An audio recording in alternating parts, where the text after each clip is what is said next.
Working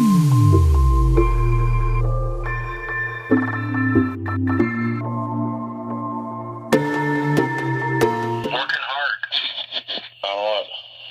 Oh my God, there's too much tyranny, so much tyranny, so little time. Hey, listen. I want to do like a video with you. Do you care if I record this? Yeah. Because I want to talk about what happened yesterday and everything. Yeah, that's cool. I mean, I'll come on in person if you want. Absolutely. Like right now. Right now it's fine with me. Okay, I don't have a shirt on. But let me go put it on. No. Just like this. Just like we're talking right now. You could be shirtless. Okay, yeah. Okay, no problem. That works for you? Yeah, it works for me, brother. So, David, I want to talk about David. I want to talk about whatever you're talking about. Okay. Just so everyone knows, this is Jack Miller, Texas Sheepdog 72, right? Yep. Hello, everybody. He is a OG in the movement, that's for sure. Been doing it a long time. I believe you're even actually going to become a lawyer. Am I mistaken on that? No, that's not me. C.J. Grisham. Oh, okay. He became a lawyer. Okay, all right. I just played one on YouTube. That's all right. So, let's talk about Dave. Dave's called me a few times, and he's always seemed decent enough, but again, that doesn't prove or disprove anything. Correct. He had called me the day before his trial, and he seemed confident that he was going to win. He seemed confident the previous time, weeks before that, when he called me. I watched a little bit of your video yesterday, and you said you were confident after watching everything and hearing everything that he was going to be innocent. Correct, yes. And it turns out that they found him guilty, is that right? That's right. Unanimously, yes. And that means 12 jurors found him guilty. Yeah, so there were 12 jurors, and I don't know about other states, but I believe that anytime a felony is charged, it requires a jury of 12 people. And at least I can talk about Texas.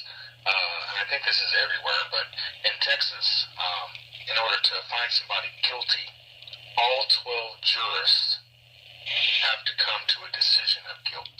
All 12. It has to be unanimous. If one person holds out and says he's not guilty, it's an acquittal by law. They have to acquit. And that's what they call hung jury, right? No. Okay. So a hung jury is when you have something like 6-6. Oh, I see. And it stays at 6-6.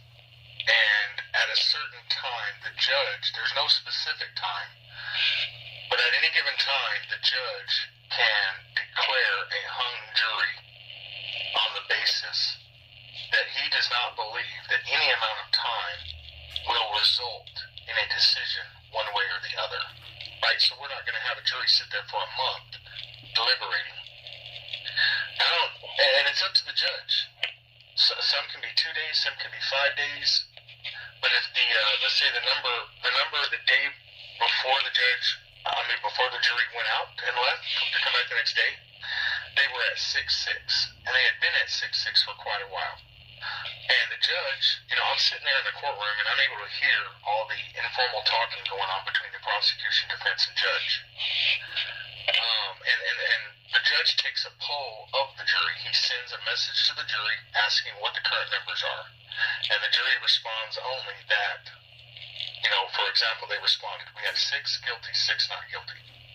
And then the judge tells the defense and the attorneys this. And then they have informal conversations. What do you mean by that? Well, they're talking back and forth. Because, of course, the defense is right. They want a hung jury or not guilty. Okay. And the prosecution's interest is that to get a guilty.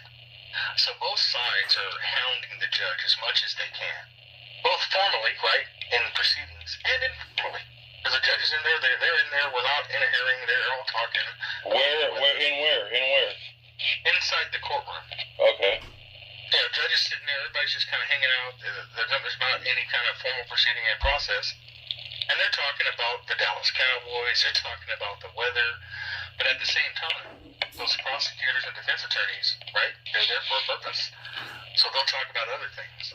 Like, for instance, I overheard the defense and the prosecution, or the defense, say, hey, do you think we're going to have a hung jury? Now, this is all informal conversation. And the judge goes, well, they've been 6'6". It might be possible. And then later on, when we left for the day, the last conversation that was being had was the judge said, if nothing changes tomorrow by 10:05, in other words, if they stayed at 6'6" by 10:05 in the morning, he was going to instruct them that he was going to close the case at 10:20. Closing the case means that if they hadn't changed from 6'6", at 10:20 he was going to call the jury back in and declare the case a hung jury. But at 10:20, at 10 o'clock when he polled the jury, they were at 7-6. He didn't ask them, guilty or not guilty. Mm-hmm. He just said, what's your numbers? And they said 7-6. So because there was movement in the decision, he said, okay, we're going to go further. I'll poll them again at, I think, 11:30, another hour or whatever. So he polls them again, and they were like at 7-4. So, since there was movement, the judge continued to let them deliberate. And, those are situations, as long as there's movement back and forth, then the judge will let it go on, and that's when we see 4 or 5 day deliberation, if they're moving. So then, of course, we all know by, I think, around 1:30, they became to a unanimous 12 people decided on guilty. And that's what happened. What time? I think about 1:30. Around 1:30. And what was it? Okay, so what was he charged with? The trolls are going to say, oh, Jack doesn't know what he's talking about because he said 1:30 and it was actually 1:32. So just so you know, take it with a grain of salt. It was around 1:30. I saw some trolls last night I never heard of. Yeah, I wasn't watching my watch. Okay, but it was around 1:30. Okay. In fact, I wasn't there when the verdict was called. I was on my way back. So tell me what he was charged with. He was charged with sexual assault of a child between 14 to 17. And did it get more specific than that? I mean, that's the title of the charge. I don't know how old the victim was at the time. I don't know. But based on the charge, is it more than one charge? She was between the age of 14 and 17. Because the younger you go, it goes into a different type of charge, and then there's enhancements allowed and things like that. What was your question? My question was there only one charge? Yes, one charge. A second-degree felony of sexual assault of a child between 14 and 17 years old. And what kind of evidence did they present? That's a great question. So,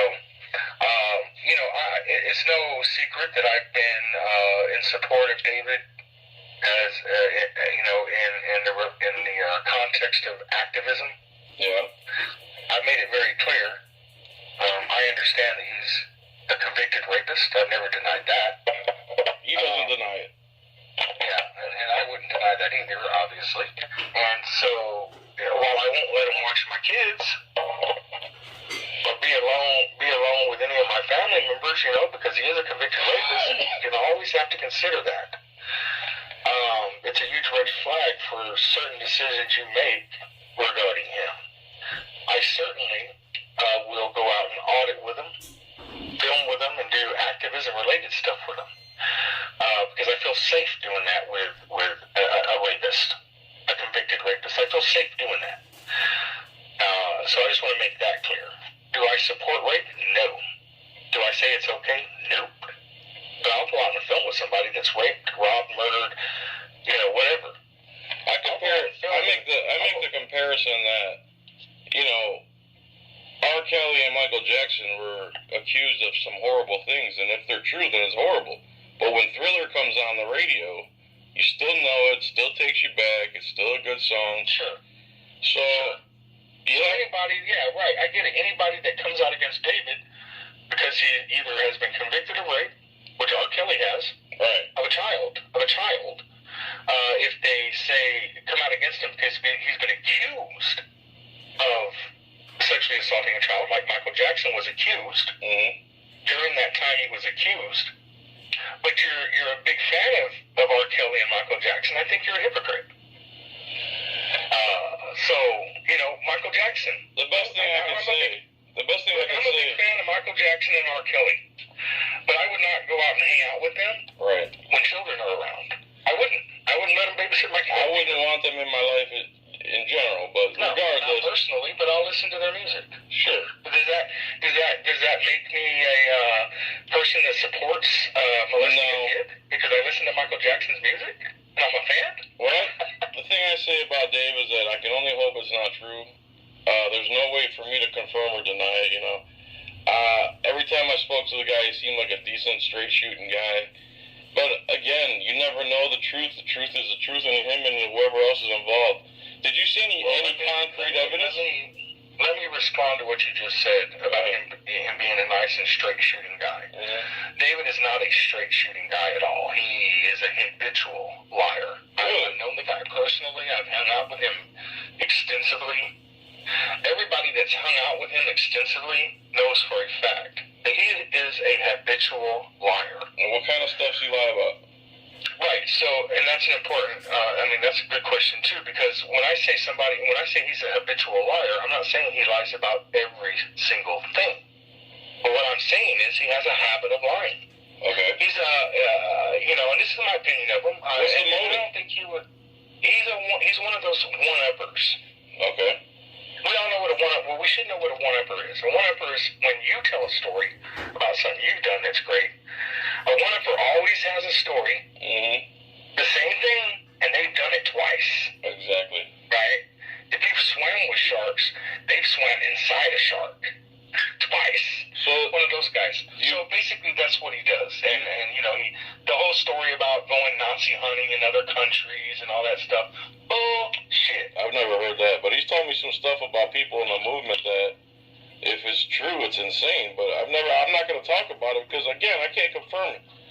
Right. So one of the claims that he made is that Teresa Richards, James Freeman, to name a few, are FBI informants. Now, I'm going to have to call bullshit on that, and I'm going to tell you why. I'm confident in calling bullshit on that allegation. As much as I don't like Teresa Richards, I'm going to have to call bullshit that she is a FBI informant like David claims.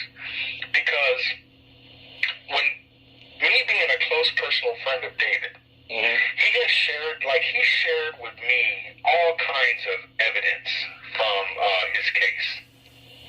Things that were super embarrassing to him. Like his trailer was he's just a nasty individual back when he was raising his kids. Things like that. Things that were listed in these reports. They came out in testimony. And he shared that stuff with me, right? So he trusts me not to tell anybody. But when he claims that all these people are FBI witnesses and FBI informants, I said, I got it on documents in discovery. I was like, email them to me. I can't do that. Because he's fucking lying. One thing I know about David is when he's lying about something and he says he has documents, and he won't give them to me, he doesn't have documents. Okay. Let's think back to the flash drive thing. The what? Same thing. The flash drive thing.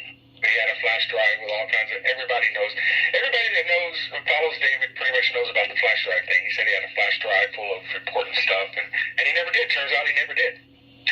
He lied to us just like he lied to the community about that. And of course, us knowing him personally, we asked him right away, tell us, show us, and he never did. So our general consensus was like, David, and we told him, David, you're full of shit. It turns out he never had a flash drive. And so he has that same MO of lying about things like that. Do you believe that what he's charged with could actually be true? Absolutely. I believe that it could be true that he sexually assaulted his daughter. She claims that it happened. She gave testimony under oath that it happened. How believable is she, son? Look, I'm fair. She gave testimony under oath, under sworn oath, that certain things happened. And somebody asked me, how do you feel about calling the victim a liar? Well, one, I've never called the victim a liar. Okay. My position on the victim is she did go in and give sworn testimony under oath that certain things happened. I wasn't there. So I can't say whether she's lying or not. All I can say is that she gave sworn testimony as to something happening. Same thing for the witnesses for the defense. They came in and gave sworn testimony that it didn't happen. A lot of the claims that she made under oath, these other four people, two daughters, one son, and an aunt or something like that, David's family, their sworn testimony contradicted a ton of things that the victim gave. And a lot of what the victim was questioned and cross-examined on had nothing to do with the allegation of the sexual assault. It had to do with a bunch of other things that the prosecution tried to bring out about David to show him in a bad light. And then the other family members, they come in, and of course they're questioned about his life and everything that the victim said, and they're contradicting everything she says. The victim herself admitted on the stand in testimony that the general consensus of her family is that she is a habitual liar. They didn't say habitual liar just like her daddy, but I'll say it. Habitual liar. And I'll say I'll add it just like her daddy. Okay, so she admitted herself. Real quick though.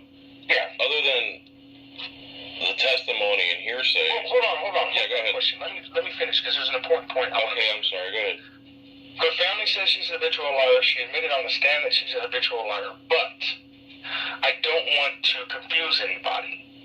Her admission that she's a habitual liar and her family's admission or testimony that she's a habitual liar does not mean that she's lying about what happened to her. Right. We don't know. So after the first day, when I came on and I said, I've listened to the testimony, I don't think he's guilty. It's based on what I saw with my own eyes, which I saw everything the jury saw.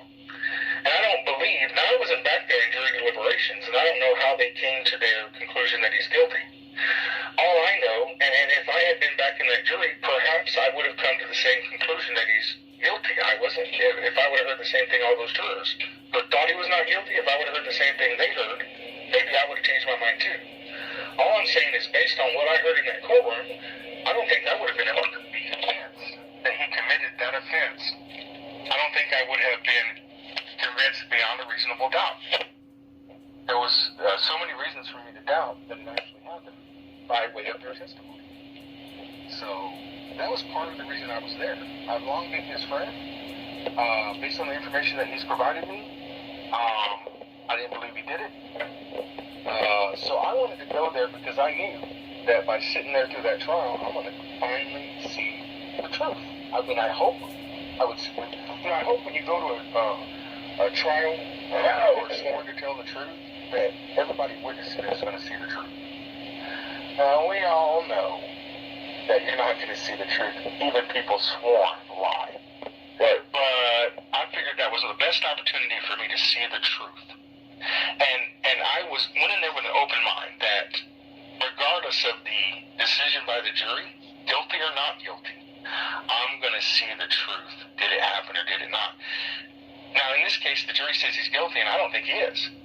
But the conclusion could have very well been the jury found him not guilty, but I'm saying, bullshit, he did it. And I will be the first person to do that, because I go off of what I see. And currently, I'm sorry, what I saw, I'm not sorry. I just don't believe that I don't believe that anything was proven that her claim of sexual abuse was valid. Was there anything damning? Damning in what sense? Damning to the victim or damning to him? Damning to Dave. As far as damning... Like, anything that stood out in testimony or evidence. I mean, there was... Basically, in a nutshell, and I'll answer that. I'm not trying to avoid answering that question, but to help you ask me a more clear question, during the course of these 3 days, there was a lot of nasty shit said about me. Things like, well, by the victim and the family. Okay, online? When I say nasty shit, I'm talking about the victim says that he always walked around in his boxer shorts. The entire family says no, he never wore boxer shorts, he always wore shorts. And then there was a laughable point where, the family talked about the fact that his shorts were always real short, like Larry Bird's basketball shorts. 80s style. You think about David wearing some basketball shorts like Larry Bird wore, exactly, and you have to laugh. But, they showed a picture, dude, and we're going to get this picture. They showed a picture when the prosecution was doing their closing. They said, this is what a rapist or child rapist or something like that looks like. And they pointed at this picture on the screen. We've never seen this fucking picture, but he straight up looked like Jeffrey Dahmer. So, and they talked a lot about how he raised his children. Like, he raised them in filth. There was, the aunt went to their house one time, their trailer, which, by the way, you couldn't walk through the entrance because the floor was falling through. It smelled horrible, and they didn't even have any mattresses to sleep on. So she went and did this thing where she got mattresses or money donated through her work and bought all the kids' mattresses. So there was a lot of intimate, embarrassing details brought out in court that, frankly, I'm like, wow, dude, that's what you... And we know that during this time that he had his kids not even sleeping on mattresses, that he was out using his position as a security guard to pull women over and rape them. And I'm thinking, wow, what a poor fucking father you are. A nasty father. Just fuck you, dude, as far as how you raise your kids.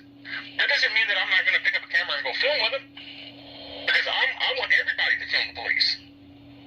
I want rapists and murderers and priests and the Pope to film the police. You okay? Everybody. You hear what I'm saying?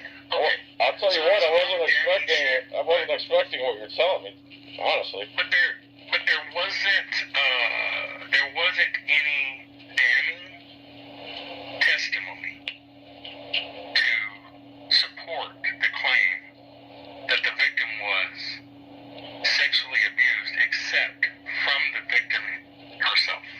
There were no other witnesses that corroborated what she said. So it sounds like it's a coin flip, and then the judge started putting time pressure on the jury. And in fact, while there was not any testimony given to support what the victim's claim was, there was testimony by people who had first-hand knowledge of their entire life, i.e. family members, who, by way of their testimony, my opinion is, none of it supported her claim.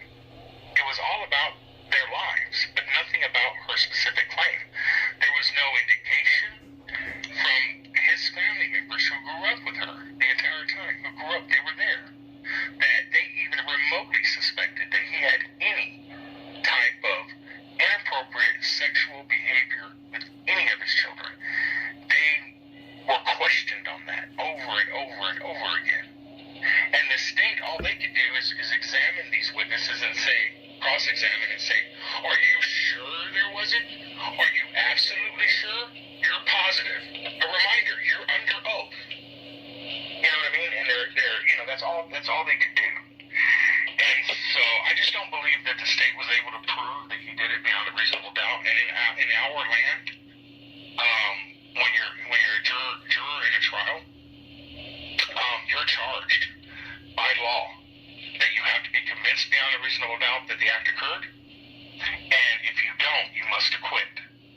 No matter how much you hate the defendant, no matter what you think about the defendant as far as how they look, whether you think he did it, you have to be convinced beyond a reasonable doubt, and I don't believe that was done.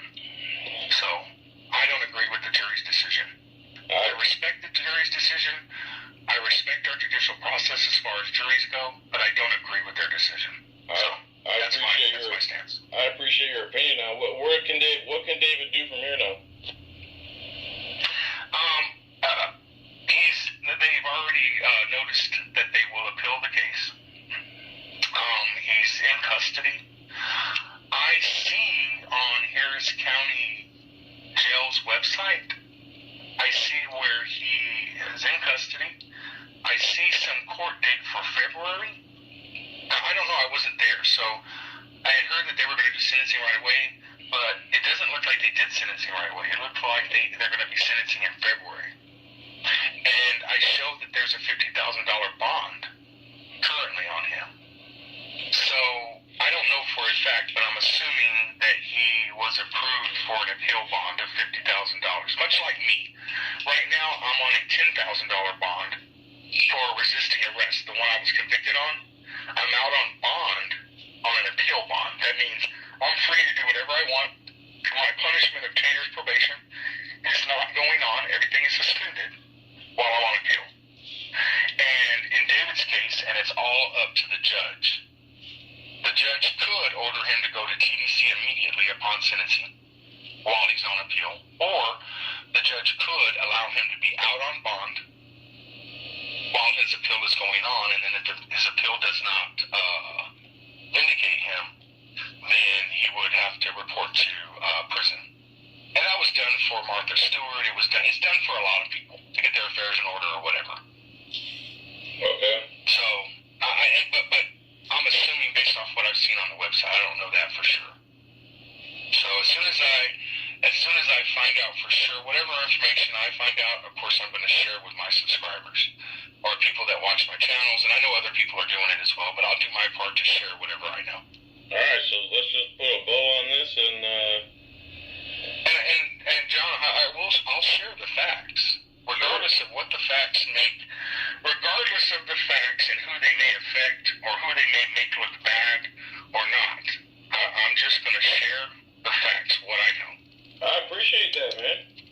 Yeah, everybody can always depend on me to share the facts and to stand fast in my principles. And they also can depend on the fact that I'm human and I'm petty. And sometimes I do some shit that I'm not proud of. But I also do share the facts. Are you facing any time? No, I'm not facing any time whatsoever. My sentence was for the resisting arrest, the only charge I've ever been convicted on. I was sentenced to 2 years probation, a $1,000 fine. Okay. And currently, although I did have some scrape-ups, I came within 362 or 64, 350 yards of Almost Park City Hall when I reported a felony crime. Some kids were still in the golf cart.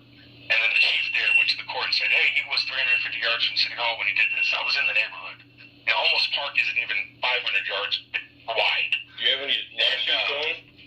Technically, I violated my bond, so I got on 90 days house arrest. But I'm off the house arrest. Obviously, I was in Houston. I'm off the house arrest, and I'm not restricted from anything. I don't have any gun restrictions. I don't have any kind of restrictions. Other than if I want to travel out of state, I have to get permission. How much time is left on your probation? I got 2 years probation. My case is on appeal. So the sentence is set aside. I haven't began my sentence. I won't begin that sentence until all of my appeal opportunity is exhausted. I got you. We plan on taking this conviction all the way up to the Texas Supreme Court if we need to. So it could be 3, 4, 5 years before I actually start serving my probation sentence. And while some people might say, dude, honestly, John, if I would have just not appealed, I would have been on probation already. Because in actuality, when I go to serve my 2 years probation, I really only have to serve 7 months. And if I don't have any infractions, I get released. And I've paid all my fines and stuff, which is not an issue. I get released in 7 months. So some people ask me, why didn't you just, not appeal? You'd already be on probation. And this is my answer. If you think that I'll ever not appeal just to get done with my probation, I'm not Patrick Roth. I'm in this on principle. I will never plead to a crime I didn't commit. And I'll never forego an appeal to appeal my innocence just because I want to get off probation early. So that's the answer to that. I didn't do it, and, I'm going to use all legal means of appeal to rectify that. And if the courts decide and I don't have any more right to appeal, then I just have to accept I have to accept the fact that they can do that by law, and I follow the law, so I'll just have to serve my probation to answer that. Right on, my brother. The lawsuits, you asked about the lawsuits. Yeah. So there are 6 or 7 lawsuits filed in various Texas district courts, federal district courts, that I have coordinated. So what happens there is somebody reaches out to me, says their rights are violated. They do this all the time. I investigate all their claims. I ask them to give me all the information. I look at it and I say, I wonder if my attorneys will pay attention to this. And if I think they will, then I'll contact my attorneys and say, hey, what do you think about this? And then when they say, yeah, that looks good, that's all they tell me. Then I contact these people and I refer them to my attorneys. Because, my attorneys can't go and solicit people. And they can't say, like, hey, call this guy and have him call me. They can't do that.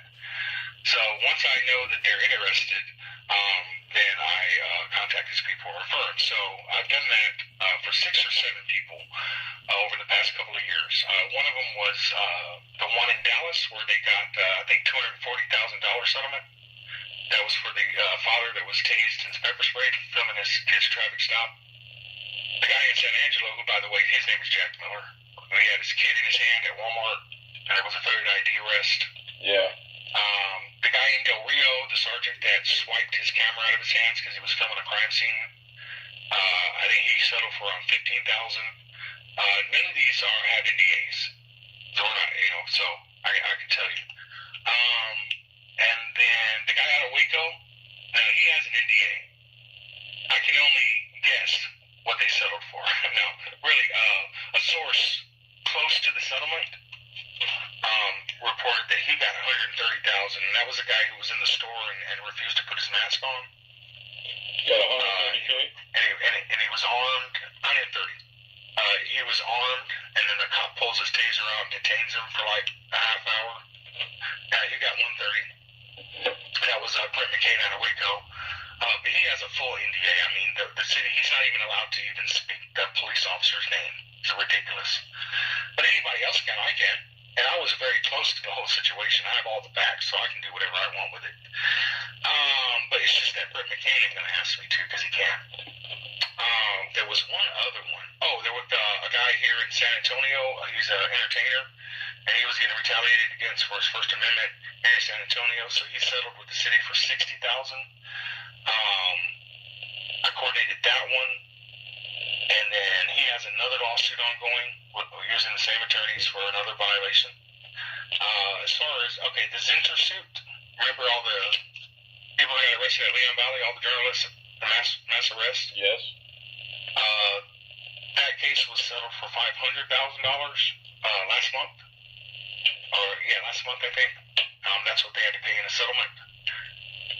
And then, me personally, and I was a plaintiff in that case, we would not agree to any NDA. That was known first and foremost before we began mediation, the day that resulted in the $500,000 settlement. So there's no NDA on it, so we can talk about it. I'm not going to tell you what other people got, but I wasn't even arrested, and I got $5,000. Really? Yeah. And then, and my claim was chilling. I was there protesting. I witnessed arrests being made of everybody. I knew in my mind they were doing illegal arrests. Sure. And I jumped in my car and fled. Because I felt, I would serve everybody better if I was not in custody. So that's what I chose to do. I wasn't arrested, but I got 5 out of that 4 because their illegal acts stopped my protest. Right. It's called a chilling effect, chilling the First Amendment. That's the power of restraint, right? Yeah. And so there are, although my claim was dismissed on a summary judgment, because other plaintiffs' claims survived the summary judgment, the state, the defense attorneys for the city, as soon as they filed an appealing the cases that were ordered to move forward, that triggered certain laws, and that our attorneys could appeal our cases that were dismissed along with the cases that they're appealing that were to move forward to the Fifth Circuit. So now we're back in the game.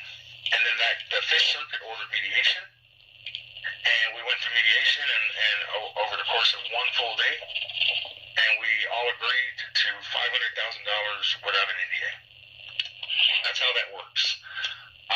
Now, last but not least, I have 2 lawsuits filed and pending. One lawsuit is against Leon Valley for the raid on my house. that is very much moving forward. We're entering into. That's the one where the police chief. That's the one where the police chief's like, "Thanks so much, Jack, for coming in with the rubber Glock," right? Yeah, he said, "Remember me from the Berry County days?" Yeah, people don't know, but That's Salvaggio, right? me and him worked at Bear County together, and one day, imagine this, he's over at his girlfriend's house, outside the fence, I'm standing on the sidewalk, she's standing at the door telling her to get the fuck out of there, and I'm like saying, yeah, I'm fucking your bitch, dude, y'all ain't boyfriend, girlfriend no more. That's what happened, that's one of the things that happened between me and him back in the Bear County days. That's what he's talking about when he's telling me in my driveway, you remember me from the Bear County days? You told him you were effing his girl? I was there, bro. I was fucking his girl. He was an abusive, alcoholic motherfucker back then. I don't know if he is now. Salvaggio? You talking about Salvaggio? Yes. Okay. Yes, Salvaggio. Okay. He was an alcoholic. He would whoop on her when he got drunk. So she dropped him. And, we're both cops. So, she was fine, dude. So I'm like all on that shit. I was a little I ain't judging you. Yeah, so, I'm at her house, and he's being psycho. Where you at? So he shows up at her house, and I'm like, here, I'll take care of this. I just walked out, like, hey, babe, motherfucker, she ain't with you no more, bro. You don't get us both fired, basically. And that. So that's what he meant by, do you remember me from the Bear County days? Hell yeah, I remember you, bitch. So anyway, so that, and when they entered my house with the SWAT team, they were only authorized to take 4 things on the warrant. They took 30-something items. They just completely cleaned out my studio. Mm-hmm. So we know what their motive was there. And we're entering into the deposition and discovery. Well, we're already pretty much done with the discovery in that, and we're fixing to move into deposition. Salvaggio's not is done, right? He's fired. He's gone. He was fired a long time ago. What's he doing now? What's he doing now? Him and Kelly Kunstler, which was the city manager at Leon Valley at the time, who was also fired. Yes. And I want to give a shout out to Justin Pulliam. Okay. And all his efforts, because although he's not 100% responsible for Salvaggio and Kelly getting fired, and he's not 100% responsible for the 2 city council members getting recalled, he is mostly responsible for all that happening. He put in a lot of hard work from that. So a shout out to him for that. So Salvaggio and Kelly Kunstler are now. Kelly Kunstler has always owned a consulting firm with her husband, and so she hired. Well, she's the one who hired Salvaggio as police chief at Leon Valley, and now she's hired Salvaggio as a co-consultant. So they go around consulting cities on city policy. And Joe consults them on law enforcement shit. Believe it or not. How do I get that job? They consult for Blanco, Texas. And Justin broke that story. Justin was actually there filming Salvaggio and Kelly at Blanco. It's fucking great. You go to Justin's channel and you can see the videos of him finding Salvaggio and just being there. Like, kudos to him for that shit. People ask me why I wouldn't go there, and I won't. I won't go to Blanco, and I won't go try to find Salvaggio. What's Blanco? Blanco is a city in Texas. Oh, okay. NCO. But do you want to know why I won't go track down Joe where he's working and film him face to face? Tell me. All right. I know my limits. I know who I am. Joe Salvaggio resulted in the rifles being pointed at the head of my wife, my grandchildren, and my children, my adult children, that were in my house that night. And for that, and I'm getting counseling. I'm going to a doctor and getting counseling for this. Because for that, I honestly believe I deserve a pound of flesh for that. Fuck the courts. Fuck the law. I deserve a pound of flesh. And what I mean by a pound of flesh is, if I'm ever right now, if I was face to face with him, I'd fuck out. And I would take the charge. I'd be happy the entire time. So I know my limits. And right now I'm seeking professional help for that. And maybe when I get past that, I'll be auditing Joe and Kelly. But right now I can't do that. I just can't do that, bro. I just can't do it. But they're in the private sector now, right? They are in the private sector, yes. Yeah. Gotta let it go, man. I'm not ready to take a charge for that, so Yeah, let him go, man. Huh? I said he's been exposed to I'm not gonna say enough, but he's been exposed thoroughly.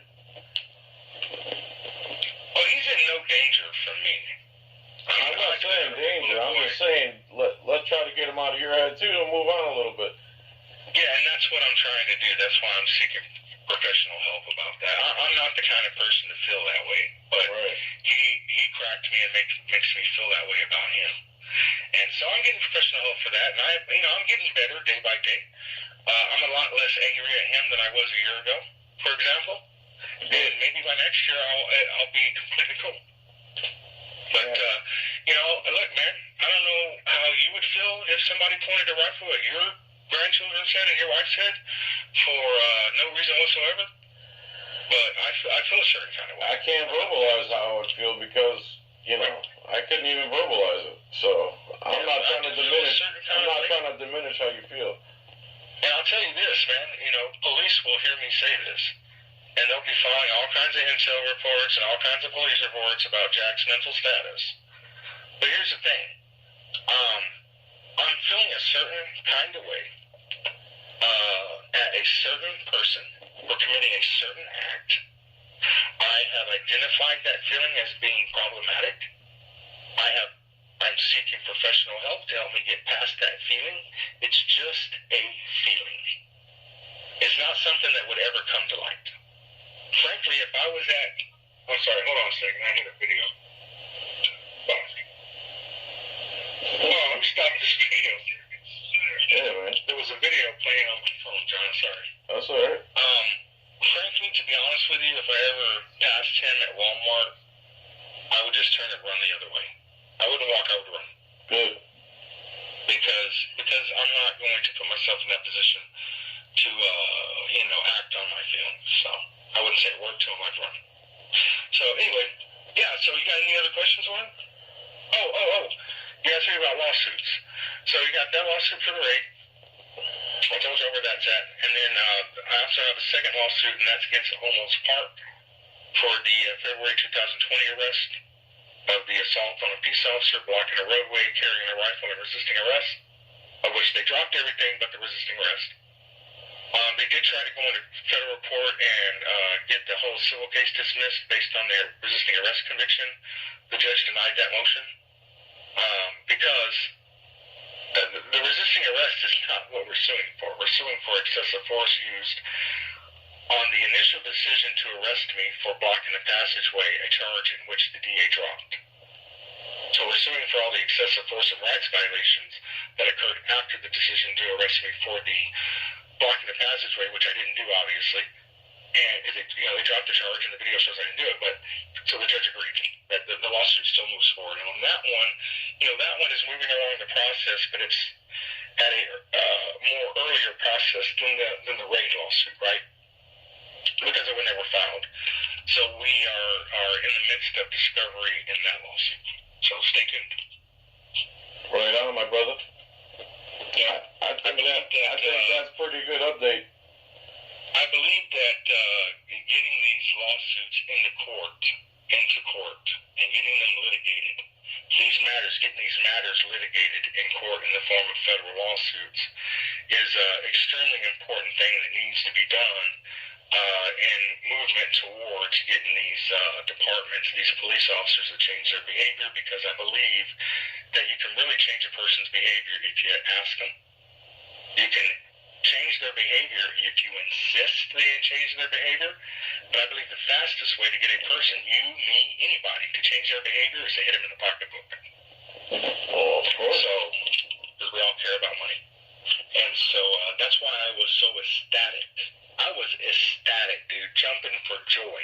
I have video of my reaction, because I have cameras all in my house and all outside my house for, my protection. Mm-hmm. There's video of my reaction to when I first saw that Justin Pulliam is suing Fort Bend County for his interfering arrest and using the Institute of Justice to do it. Yeah. I jumped for fucking joy, because Justin, even back when we were good buddies, I was always the type that said we got to get him sued. We got to get him in a federal court. And he was all like, no, it's the perception. It looks like you're money hungry. And so we always disagreed about that. So I was so ecstatic when I saw he finally sued. That Port Bend County needed to be sued. And so kudos to him for that. I hope he wins. Me too.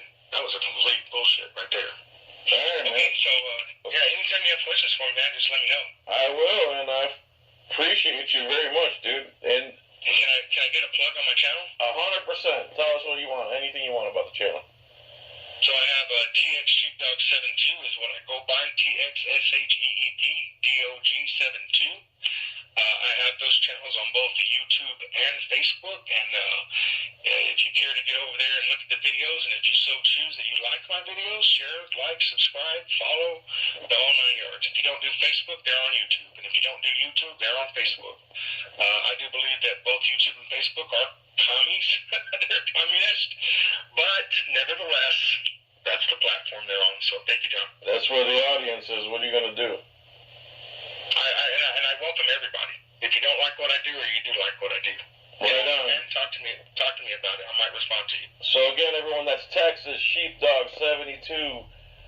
Everything he's talking about, he's been through it with the sheriffs. The Salvaggio was a sheriff, right?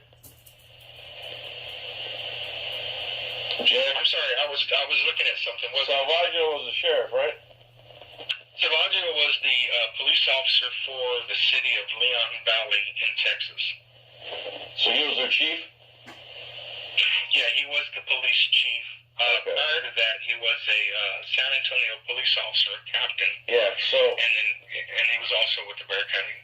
Yeah. So Jack and Justin and a bunch of the auditors had a very strong hand in getting him the hell out of there. He was horribly corrupted. He fought tooth and nail and was double dipping and everything else. Go to Texas Sheepdog 72's channel and watch the story if you haven't. All right, everyone. Thanks for watching. Go ahead. As far as Leon Valley goes, everything's on Justin Pulliam. I didn't put out a whole bunch on Leon Valley because of the ongoing civil litigation. So if you go back a little bit on Justin Pulliam's channel, you can watch all the saga that went on in Leon Valley. Go to Justin Pulliam Corruption Report for all the Leon Valley stuff. Justin Pulliam Corruption Report.